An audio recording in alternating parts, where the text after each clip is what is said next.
Bonjour à tous et bienvenue dans un nouvel épisode des Folies Botaniques avec Romaric. Bonjour Romaric. Bonjour Alice. Alors on est toujours au Parc des Chantiers, ça se voit même derrière nous, il y a le fameux bâtiment des Chantiers. Il y a des panneaux aussi qui indiquent Parc des Chantiers, donc on est bien dans le Parc des Chantiers. C'est écrit chantier. Donc voilà, tout le monde, on est dans le thème.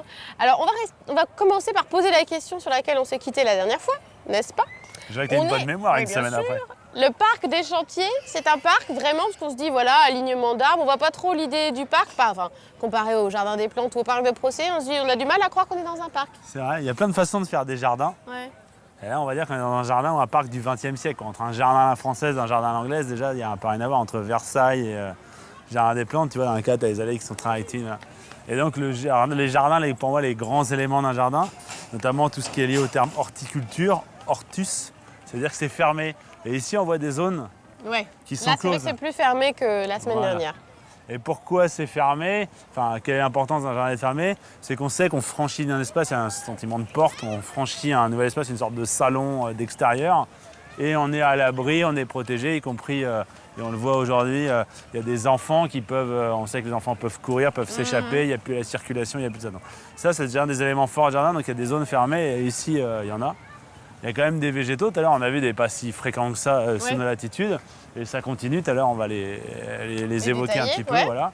Et puis, il y a un plan qui fait qu'il y a un dessin de ce qui se passe au sol. Tout à l'heure, on l'a vu avec les grandes lignes. Et donc, ici, on a encore. Il y a un geste. Voilà, et des perspectives notamment. Et puis, il y a des endroits secrets. Et juste après, on va en voir un endroit secret. Un jardin sans endroit secret, c'est bon, c'est à peine. Puis donc, on a tous les marqueurs du jardin. Voilà, et le premier des jardins, c'est un peu le paradis. On est un peu dans un petit coin de paradis, là, tu vois. Ouais, d'accord, j'accepte ce petit twist également. Allez. Pas de problème. Et donc on est dans un jardin, mais effectivement un jardin du XXIe siècle, qui n'est pas un jardin d'avant. Voilà. Et donc toujours, n'est-ce pas, c'était la semaine dernière, Mission Raté, dessiné par Alexandre Chemetov, qui a dessiné l'ensemble de l'urbanisme d'ailleurs de cette partie de l'île de Nantes. Oui, la première partie de la réhabilitation. Voilà, ça. Après, il y en a qui l'ont suivi, mais ils ont suivi son plan masse. Oui, Une fois que tu as dessiné toutes les lignes, après tu le remplis par un bâtiment bleu ou rouge, c'est pas le plan masse, c'est bien lui qui a dessiné ce parc-là. Et donc dans ce jardin des voyages, c'est comme ça qu'il s'appelle, à l'intérieur de ce parc des Chantiers, on a plusieurs jardins. Et donc celui-là, c'est le jardin des voyages. Donc il commence avec un palmier qu'on avait vu à la Gaudinière. Rappelez-vous, formidable. Voilà. Qui s'appelait Fortune ou je sais pas quoi. Exactement, voilà. Robert, mais Fortune effectivement. Et donc a donné son nom au Trachycarpus fortunei, et avec ce palmier chambre aussi, on l'appelle, avec tous ses poils qui dépassent. Voilà, et donc, mais on s'enfonce dans ce jardin que peu de gens connaissent. Toi, tu t'es déjà rentré là? Bah, je crois pas, en fait, je savais même pas qu'on pouvait descendre, donc voilà, on vous emmène. Donc on peut descendre par l'aire de jeu, mais à cause des droits, l'image, tout ça, c'est des enfants. On peut pas trop filmer les enfants. On va passer par là dans une des anciennes cales qu'il y avait ici.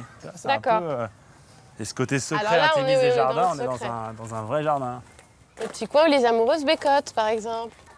Et écoute ce silence. Écoutons le silence. C'est un concept télévisuel assez inédit. Exactement. Elle écoute du silence. Et là, bon, bah là, c'est la jungle. Et voilà, c'est ça, tu vois. Et là, un morceau de jungle. C'est un peu ça le concept du jardin, non? Tu vois, un endroit très civilisé, très droit. Et tu arrives dans un endroit secret, et tout d'un coup, on a laissé, je ne vais pas dire la nature complètement faire, on a surcreusé en fait pour récupérer les eaux. Alors c'est pour ça qu'on a des roseaux qui poussent, des phragmites. Ce qu'on pourrait appeler les vrais roseaux, et non pas ce qui fait une sorte de queue noire, dont on voit juste les feuillages derrière. Derrière, on a des palmiers et on les voit. Alors, il y a des cordylines, comme tout à l'heure, qui évoquent le palmier. Effectivement, on voit qu'on est assez proche dans la forme. Et il n'y a pas que celui d'habitude, parce qu'en plus du Trachycarpus fortunei, d'autres palmiers peuvent ici pousser tellement on est protégé. Tu vois, on sent qu'ici, tu vois, il fait meilleur, on est coupé du voilà, vent. Ça, comme il n'y a pas de petits courants d'air, comme on est bien protégé avec la chaleur qui renvoie comme une certaine falaise, pas si loin que ça d'ici, n'est-ce pas? La carrière Misery. Voilà. Et ben, du coup, ça permet d'avoir des végétaux qu'on ne peut pas avoir par ailleurs. Et puis, il y a des plantes qui sont venues toutes seules, qui ont été plantées comme celle-là, je crois que c'est une myrtacée d'Australie. Elle est à côté, mais donc elle est venue se ressemer toute seule ici. Et puis il y a le Polonia, un arbre qu'on reconnaît avec ses feuilles. Voilà, tu as vu les feuilles géantes, un arbre assez...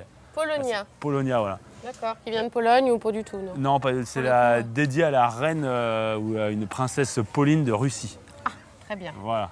Et il y a là-bas, mais je ne sais pas si c'est dans le sujet, les arbres à papillons. Les arbres à papillons bulléens, mais à mon avis, à d'autres endroits, on en verra plein. Alors peut-être, je ne sais pas si on va en parler tout de suite. Et puis des plantes plus... Ah, on peut y aller là? On peut marcher? Bon, tu peux descendre, ici il n'y a pas trop d'eau. Et des plantes plus naturelles, entre guillemets, la reine des prés. Ah ouais. Et donc la reine des prés, c'est elle qui Moi, servait je à... connaissais la Belle des Champs. Ah, ça c'est Belle la des reine. Champs. D'accord. Voilà, pardon. Et la reine des prés, on l'appelle ainsi notamment parce qu'elle sert à faire un médicament dedans, il y a de l'acide salicylique. Ouais. C'est la même chose que l'aspirine. Enfin, l'aspirine, c'est l'acide acétylsalicylique. Et donc, si tu vas pas bien, tu as un petit peu de température, moi, c'est ce que je fais ça, enfin les fleurs, en infusion. Et ça va Ah beaucoup mieux. oui, Ouais. c'est le petit instant bien-être. Exactement. Et donc, c'est l'aspirine naturelle qui existait avant les petits comprimés. D'accord. Bon, Et ça, il y a c'est pas d'autres mal plantes pour qui moi font à savoir. cela, mais comme on a fini, ma chère Annelise, Ah, c'est le maître du temps aussi, Romaric. Pas seulement des jardins. eh ben, peut-être que nous en verrons une autre session La semaine prochaine, sans doute. la semaine prochaine. À bientôt.